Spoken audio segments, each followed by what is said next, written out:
filosofía en Cuba en la primera mitad del siglo XX. Voy a tratar de sintetizarles una obra colectiva que hicimos el Grupo de Investigación de Pensamiento Filosófico Latinoamericano de la Universidad Central Marta Abreu de las Villas, en Santa Clara, Cuba, que llevó casi una década de estudio y que se plasmó en este libro, que tiene ese mismo nombre casi, ¿no? Pensamiento Filosófico en Cuba, de 1900 a 1960.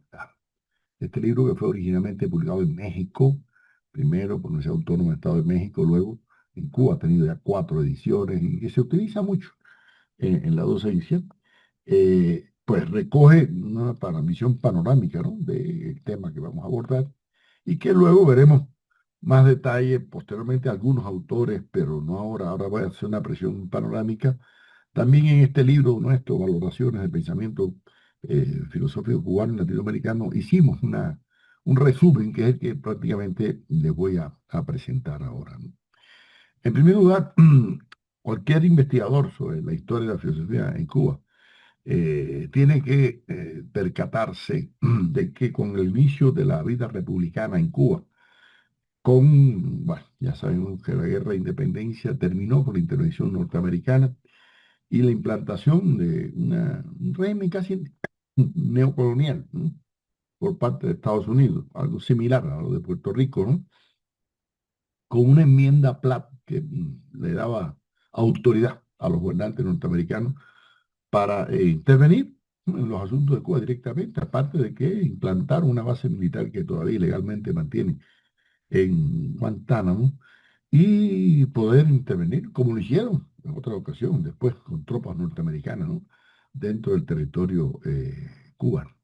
Ahora, en el plano filosófico, no se puede decir que hubo cambios así radicales, ¿no? A principios del siglo XX, porque, bueno, la figura de Enrique José Varona, que siguió fundamentalmente todavía 3 décadas más, pero ya no con el ímpetu que tenía, digamos, en los años 80 del siglo XIX, pero el positivismo que vimos en un video anterior sí siguió dominando, ¿no? La vida filosófica cubana. En las primeras, por lo menos 2 o 3 décadas, ¿no? Del siglo pasado.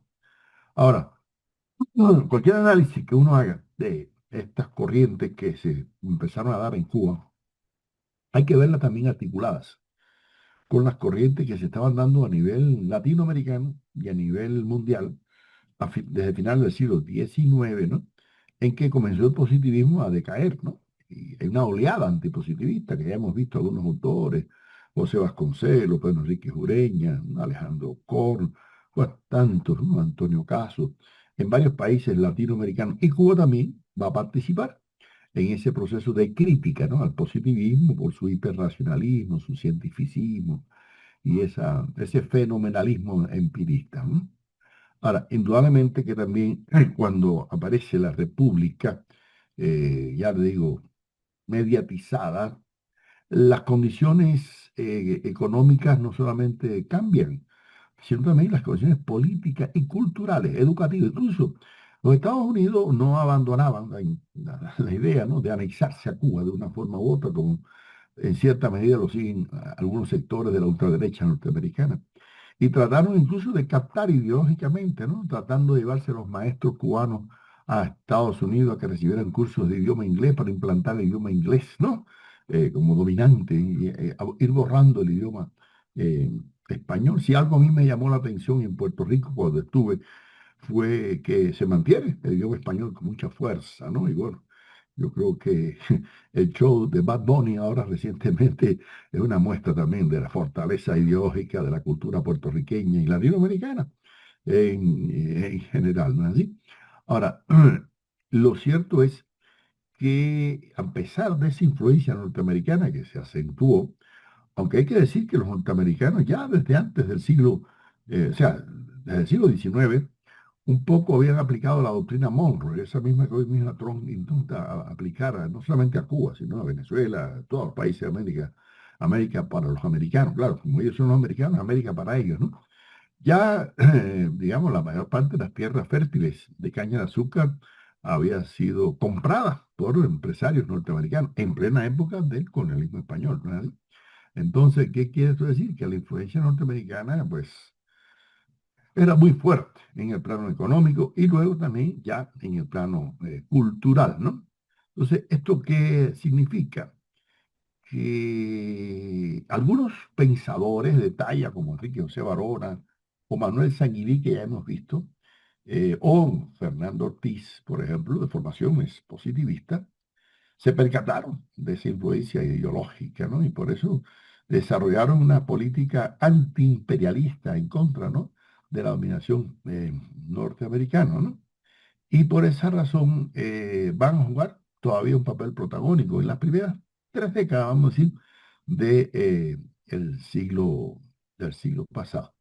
Indudablemente que la influencia norteamericana dio lugar a que se tratara de implantar el modo de vida, ¿no? norteamericano. Fidel Castro, en un discurso sobre ese tema, dijo: el capitalismo yanqui trajo a Cuba todos sus vicios que se sumaron a los ya heredados de la colonia. Y con estos hábitos de pensar, su egoísmo desenfrenado, sus costumbres, sus diversiones, su propaganda, su modo de vida y lo que es peor, su ideología política reaccionaria, dueño y señor de los medios de difusión masiva, los empleó a fondo para mistificar y aplastar nuestra cultura nacional, liquidar el sentimiento patriótico, conformar el pensamiento político y exaltar el culto a los Estados Unidos. Fin de la cita. Bueno, ellos trataron, lógicamente, con todos sus mecanismos políticos, económicos, militares, pero soy ideológico, ¿no? De, a través de la prensa, luego cuando aparece la radio, luego cuando aparece la televisión y ahora con Internet, de implantar el American Way of Life para la vida de todos los pueblos del mundo, no solamente de Cuba.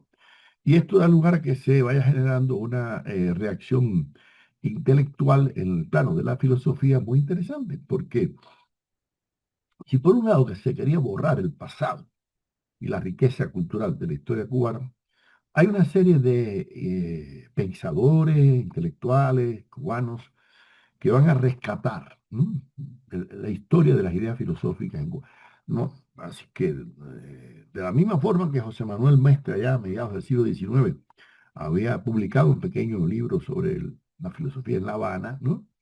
Sergio Cuevas Sequeira, un investigador, va a publicar en el año 1916 un libro que se llama El Padre Varela, Contribución a la Historia de la Filosofía en Cuba. Quiere decir que ya empieza en la segunda década del siglo XX a estudiarse autores cubanos. Y este mismo autor, Cuevas Sequeira, publica otro libro, el doctor Enrique José Varona. Incluso vivía Varona, ¿no? Lo publica en 1917. ¿Esto qué quiere decir? Que se trata de mantener viva incluso la herencia del pensamiento martiano, porque el pensamiento martiano se trató de borrar, quiero decirlo, en las primeras décadas, porque era demasiado revolucionario, demasiado antiimperialista, y no solamente contra el colonialismo español, sino contra la dominación norteamericana. Y a partir de la tercera década que, bueno, Julio Antonio Mella, el marxista joven cubano, plantea la necesidad de escribir un libro sobre Martí, y luego, pues, la generación de los grupos minoristas de los años 20, entre ellos Jorge Mañach, que después va a ser un filósofo importante de este periodo, escribe un libro sobre Martí el Apóstol. Juan Marinero se dedica también a estudiar el pensamiento de Martí, Emilio Roy de Luchelli, pero indudablemente se trató de opacar, ¿no? El pensamiento de Martí, y en el plano filosófico casi no se conoció nada hasta mediados del siglo eh, pasado, el siglo XX, ¿no?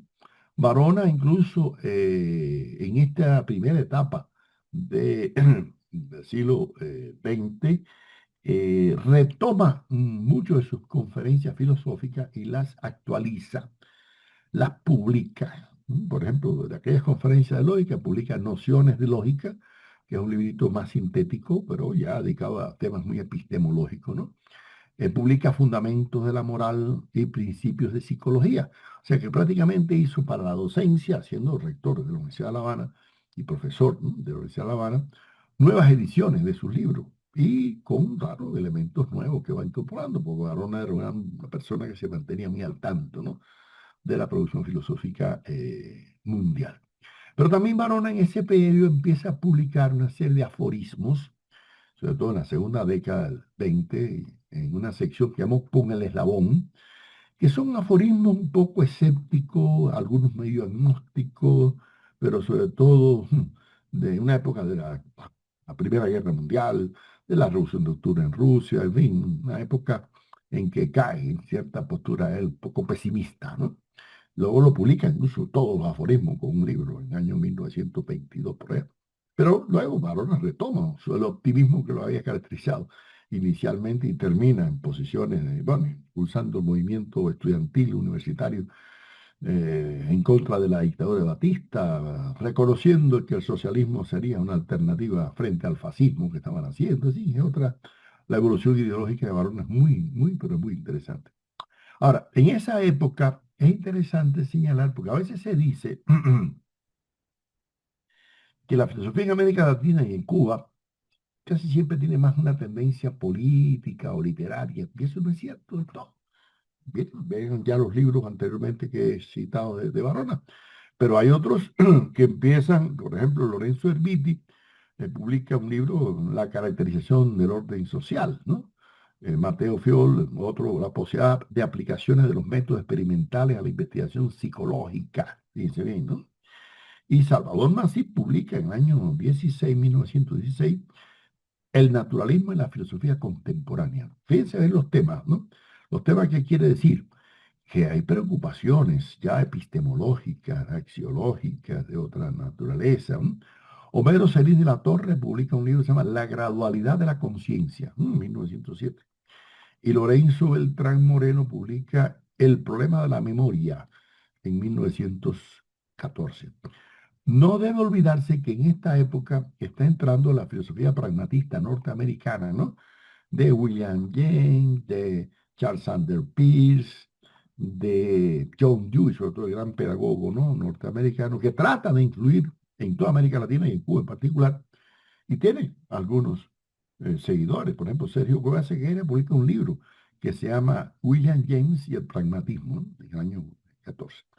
Pero también hay que decir que a la larga el pragmatismo no pudo imponerse como una filosofía dominante en el ámbito filosófico cubano, ¿no? Y esto lo vamos a ver, que aunque tuvo, por ejemplo, un Alfredo Aguayo en el plano de la pedagogía, defensor, ¿no? De estas ideas, pero hay una cosa interesante, y es que a principios del siglo pasado, en Cuba se dan una serie de debates sobre temas religiosos. Aparecen también muchas corrientes místicas, espiritistas, de otra naturaleza, un poco mística. Algunos médicos se dedican a temas así un poco escatológicos, vamos a decir, ¿no? Y empiezan a ver estudios, por ejemplo, Luis Baral, que va a ser un profesor que incluso llega hasta después del triunfo de la Revolución Cubana, a mantenerse como profesor de la Universidad de La Habana, y escribe Relación de la moral y las religiones, por ejemplo, en 1914, ¿no? O Salvador Salazar publica en el 17 La felicidad como fundamento de la moral. Y Aurelio Boza Más Vidal publica El estoicismo, un estudio bueno, de la ética del estoicismo. Entonces, ¿qué quiere decir esto? Que a principios del siglo XX, en Cuba, se está manteniendo una orientación, yo diría, ilustrada, parecida a aquella que se dio desde fines del siglo XVIII, ¿no? Y luego nuestro ilustrado como Caballero, Varela, Luz, ¿no? Y también da lugar a que la filosofía se preocupe, ¿no? Por temas muy concretos. Y es interesante que algunos que no podemos caracterizar como filósofos, son historiadores, por ejemplo, Ramiro Guerra, un desprestigioso historiador cubano, escribe un libro sobre filosofía de la producción. Imagínense ustedes, ¿no? Y él era un historiador, no un filósofo, pero se mete en temas de filosofía. Fernando Ortiz, que era más bien un etnólogo, ¿no? No un filósofo, pero también publica un libro sobre filosofía de los espiritistas, ¿no? Y Emilio Roy de Lucheri, que es un clásico historiador, también se mete en temas de filosofía, ¿no? Y a estudiar incluso el pensamiento de Martí, filosófico de Martí, ¿no?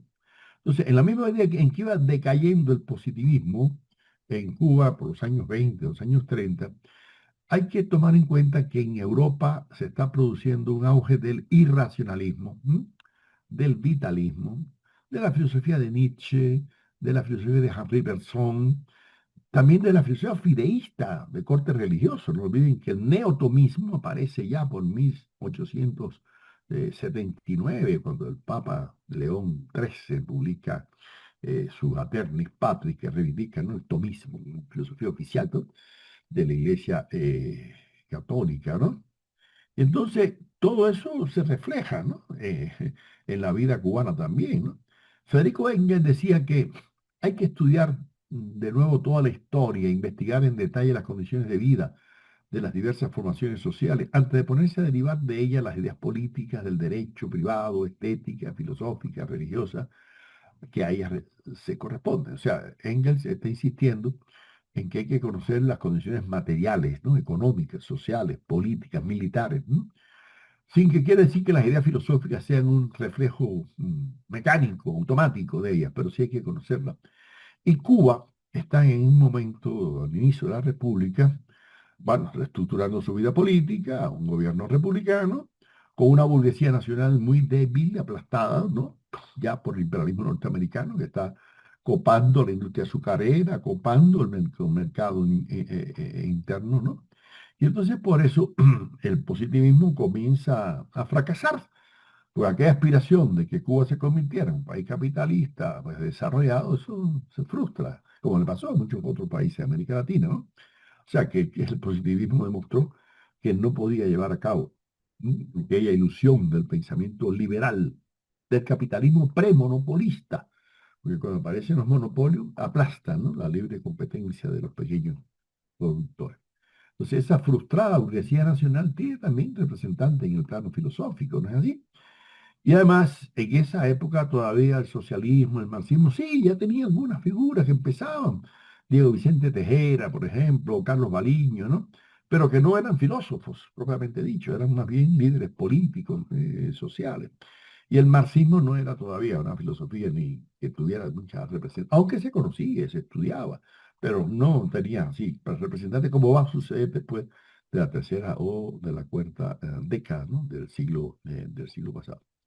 Pero hay que tener en cuenta que en Cuba se produce en la tercera década, que algunos han llamado la década crítica, una serie de cambios importantes en la vida política, económica, social, cultural. Primero, hay una protesta de 13 llamados, da lugar a una serie de jóvenes que tienen una postura antioligárquica contra la corrupción, ¿no? De los gobiernos que están de turno.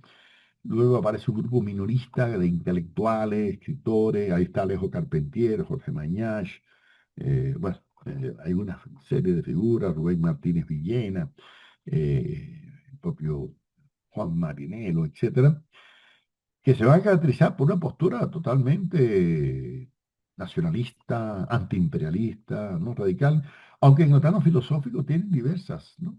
Posturas. Ahora, esa es la época en que surge el Partido Comunista en 1925. Y es la época en que se unen todas las fuerzas contra la dictadura de Gerardo Machado.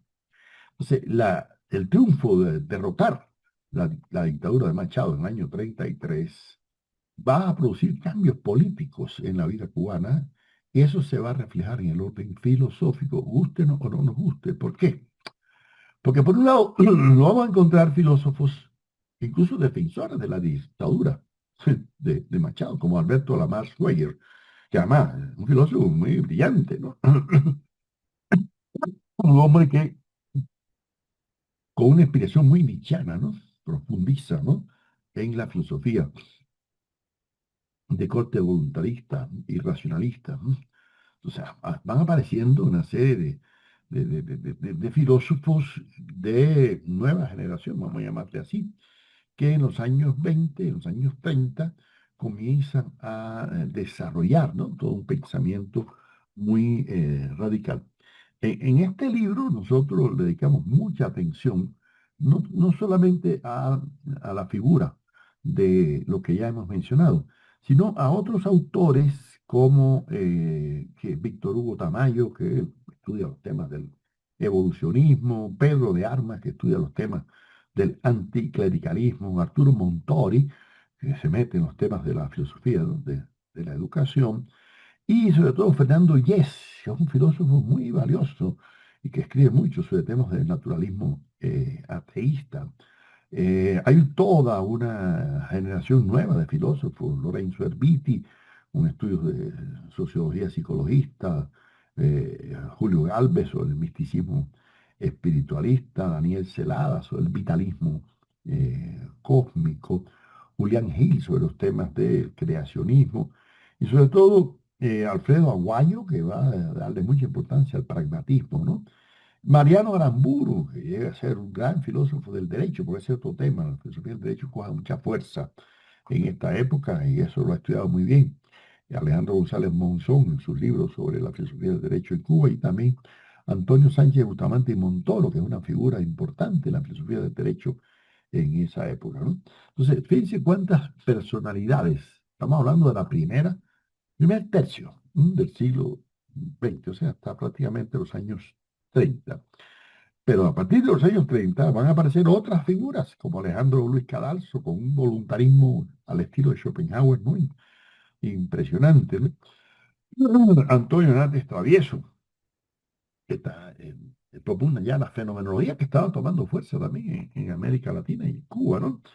Y las figuras de Roberto Agramonte, que va a jugar un papel muy protagónico en la publicación de las obras filosóficas del siglo XIX en Cuba. Y aunque es un sociólogo, sin embargo, se mete mucho en la filosofía y profundiza en la filosofía. Y una de las figuras cumbre es Humberto Piñera Ayera, a cual le vamos a dedicar un poquito más de atención ahora más adelante, ¿no? Pero también aparecen ya algunas mujeres en la filosofía cubana, como las hermanas Mercedes y Rosaura García Tudurí, que desde la estética y la ética, con una filosofía muy religiosa, porque es interesante que la filosofía religiosa empieza a tomar fuerza en los años 40 con, bueno, la saga, José Ignacio La Saga, y con una figura que, descollante con el cual vamos a concluir este video, que es Rafael García Bárcena.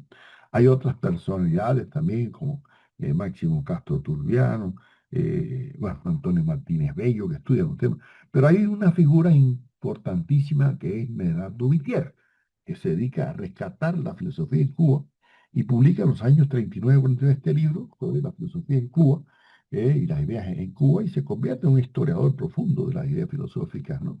Eh, en Cuba. Y hay otros pensadores que rescatan el pensamiento filosófico de José Martí. Y esta es una panorámica que quería dar para que vean cómo hay una vida filosófica muy rica en la cultura intelectual, la vida intelectual cubana, ¿no? De la primera mitad del siglo pasado. Hay una amalgama de corrientes, ya no hay la postura que había a final del siglo XIX, no, aquí vean ustedes que hay diversidad, ¿no? De posiciones. Y el marxismo comenzaba también ya a tener cierto reconocimiento, aunque no tanto en el plano filosófico, repito, más bien en el plano político, el plano ideológico, porque no va a tener en esta primera mitad esas figuras, como va a tener después en la segunda mitad, después del triunfo de la Revolución Cubana, que eso lo veremos luego en otro video. Ahora, no cabe dudas que hubo un auge del irracionalismo.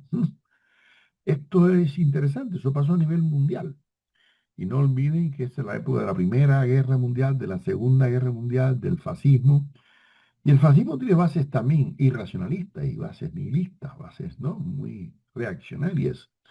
Bueno, pues también en Cuba hubo ciertas influencias, ¿no? De esas posiciones reaccionarias fascistas, ¿no?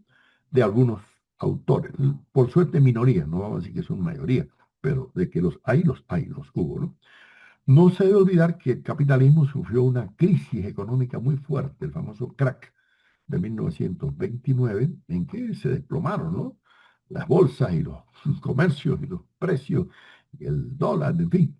Y ese caos mundial repercutió también en Cuba. Repercutió, yo recuerdo que mi mamá me contaba la hambruna, ¿no? De los años 30 en Cuba, el llamado machadato que se caracteriza por una época de mucha hambre en Cuba, así se llamó, ¿no? Entonces, estos acontecimientos mundiales tienen, lógicamente, repercusiones, ¿no? No solamente en la vida económica, sino también en la vida filosófica. Hay un fenómeno interesante que va a tener cierta influencia, no solamente en Cuba, sino en toda América Latina, y es que con la caída de la República Española, ¿qué pasa?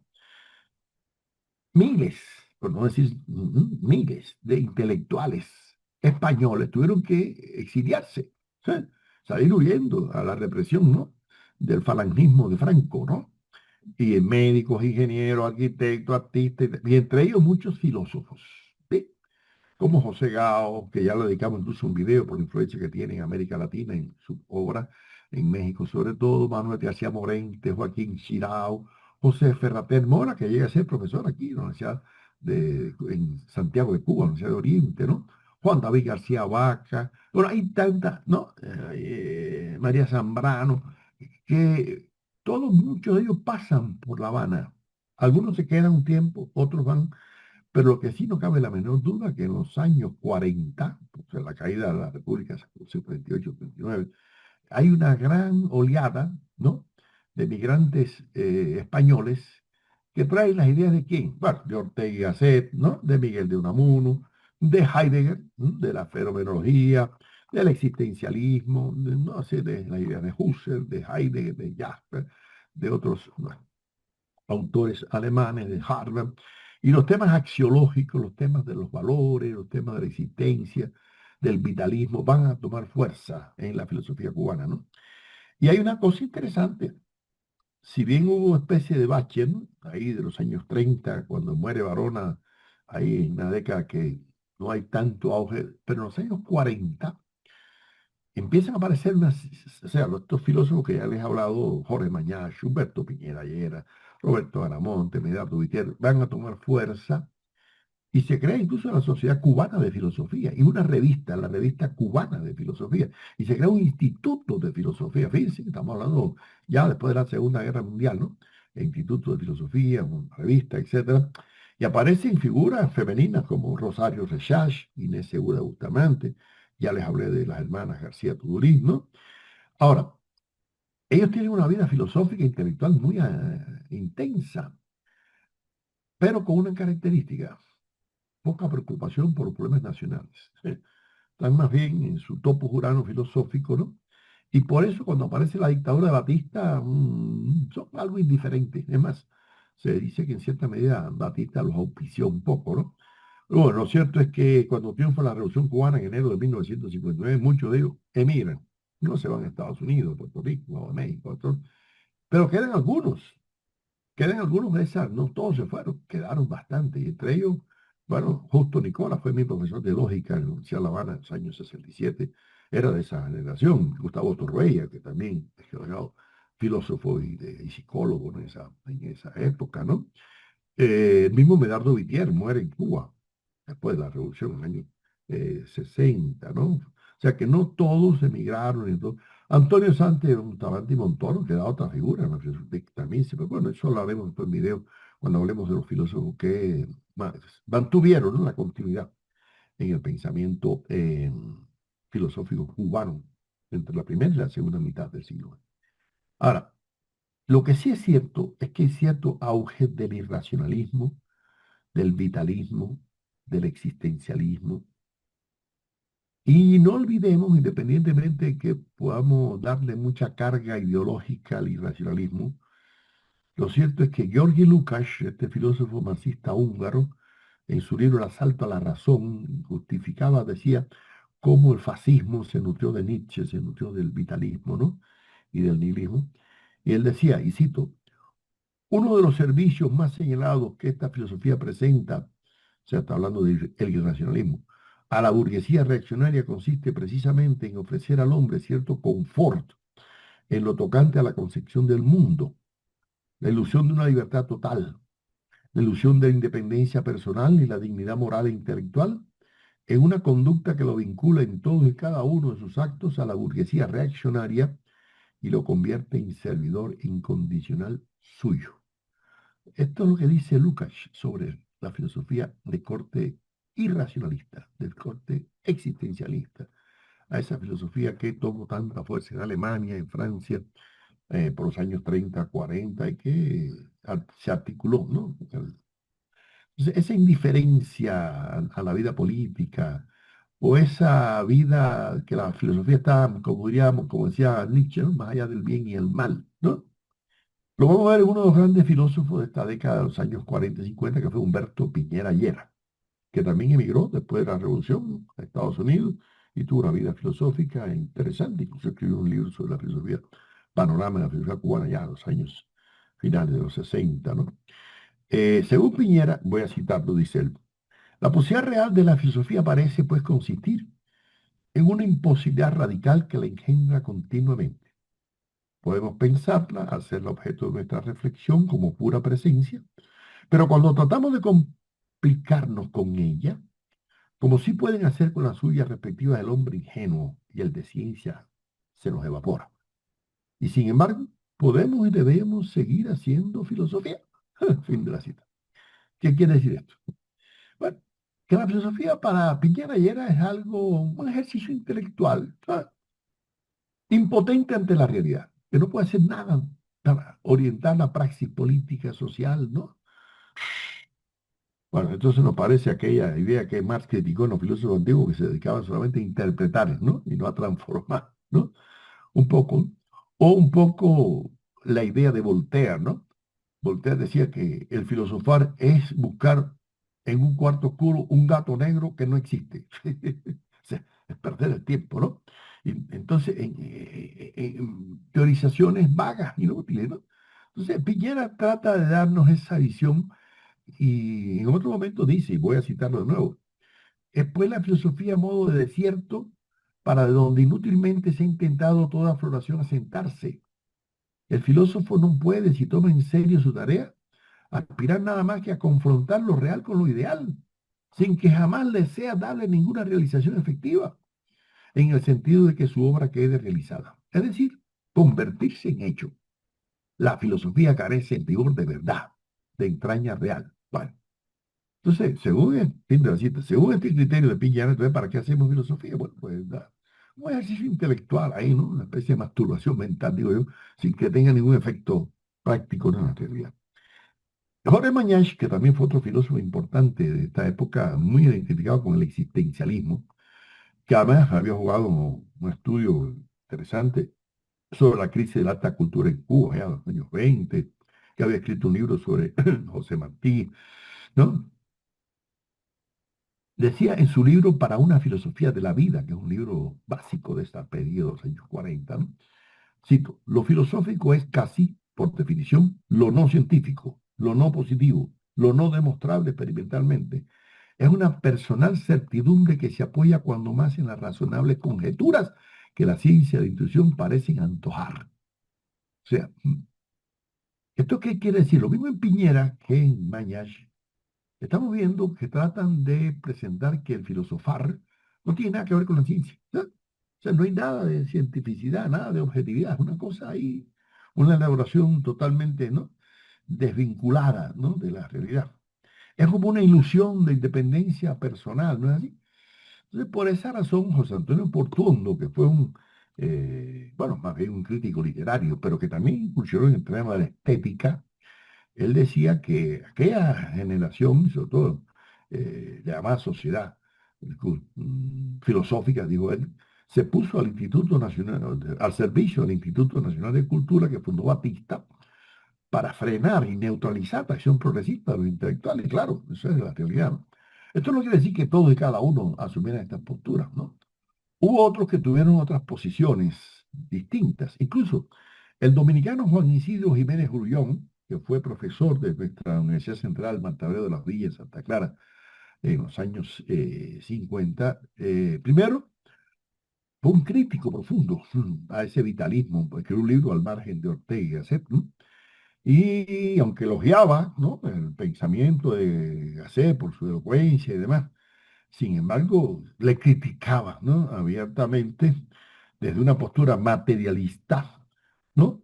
Las posturas totalmente irracionalistas, ¿no? De Ortega Set. Decía Jiménez Grullón, contemplados por tanto lo inverso de lo que Ortega denuncia. Día tras día, gracias a la obra de la razón, la totalidad de la vida va ganando en su expansión y proyección mayor armonía.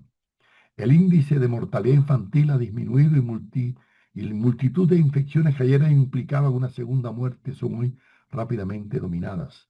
Contrariamente a lo que acontecía en el pasado, la mayoría de los hombres llegan muy a viejos. Todo se ha logrado mediante las consecutivas victorias sobre lo irracional. El propio fideísmo atacado en sus cimientos por la ciencia y la filosofía racionalista moderna se bate en retirada. Fin de la cita. O sea que Ortega está bueno, mientras Ortega exaltaba la irracionalidad, ¿no?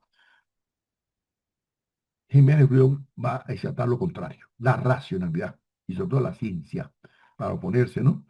A los quebrantos de salud, a mortalidad infantil, ¿no? A la vejez. O sea que ese optimismo va a renacer en estos filósofos ya de orientación materialista, ¿no? Como el caso de Ortega y Gasset, ¿no? Ortega escribió un magnífico, Jiménez Brión escribió un magnífico libro también sobre la filosofía de José Martí, ya uno de los pocos libros que comenzaban también a estudiar el pensamiento de Martí, ¿no?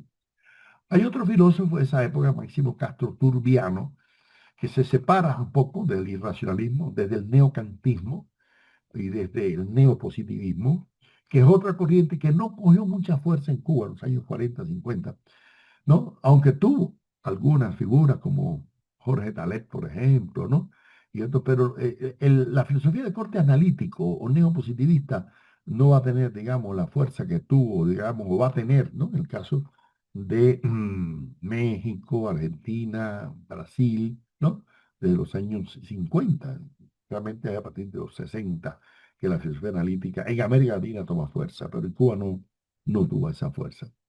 Debe destacarse también, ya lo dije, que algunos ensayistas, historiadores, el caso bueno, por un lado, de Juan Marinero, ya lo mencioné, o de Carlos Rafael Rodríguez, un destacadísimo economista, pero que también se dedicó a la filosofía y estudió mucho la filosofía de Barona, de Mestre, de Luis y Caballero, o sea, rescató la filosofía nacional cubana.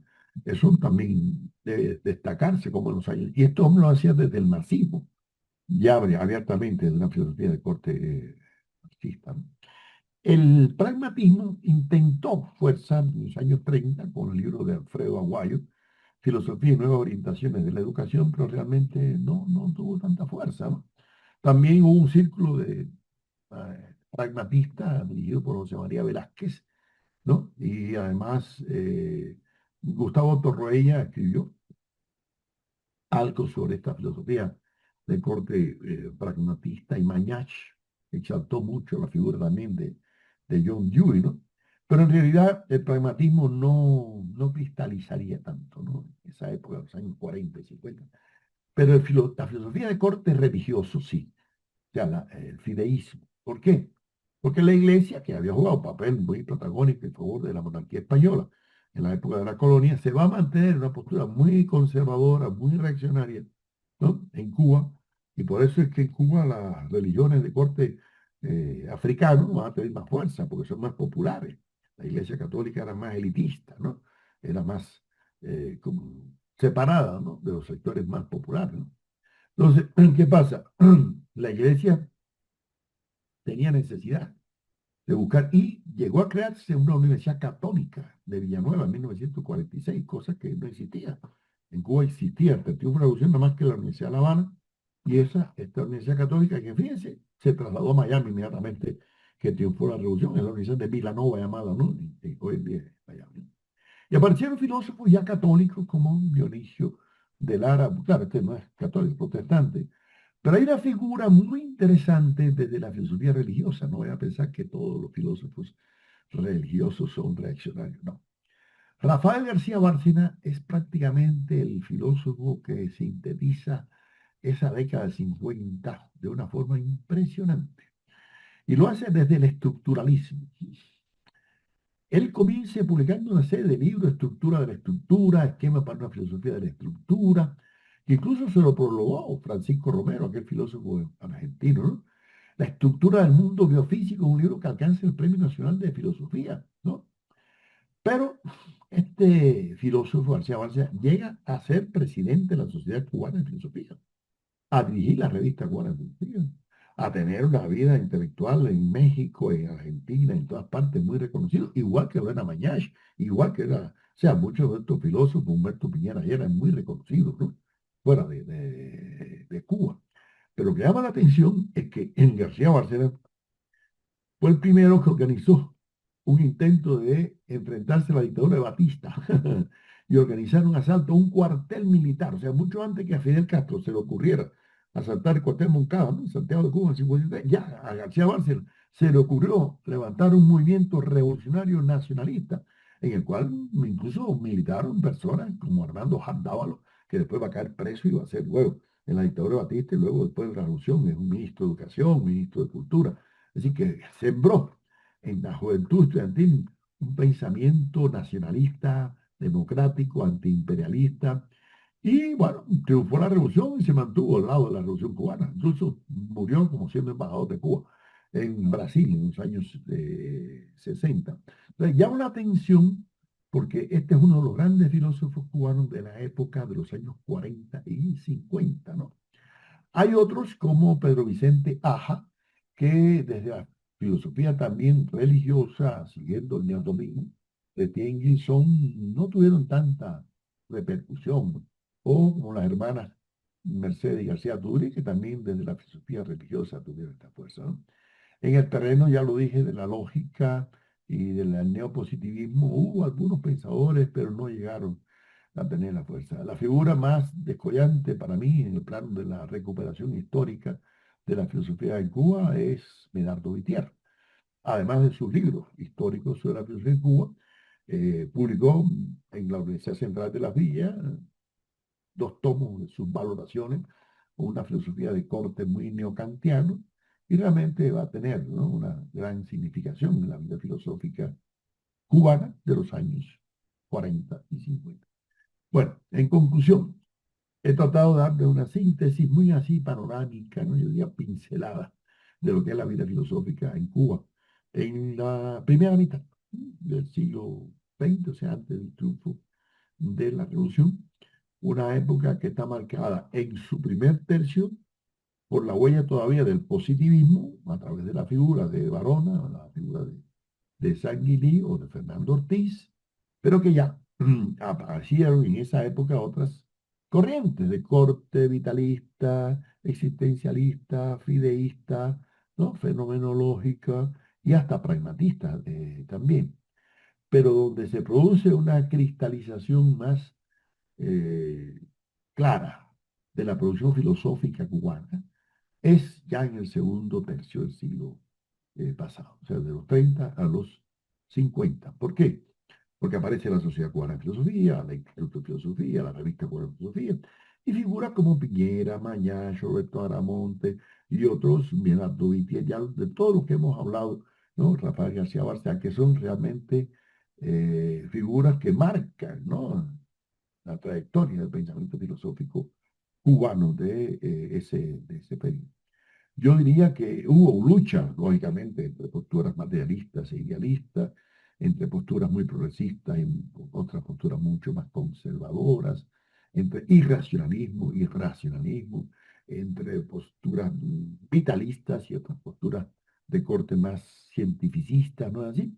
Pero el marxismo no tenía todavía en la primera mitad del siglo pasado la fuerza que iría tomando después, lógicamente, en el plano filosófico, después del triunfo de la Revolución Cubana. Pero bueno, eso lo veremos en otro video más adelante.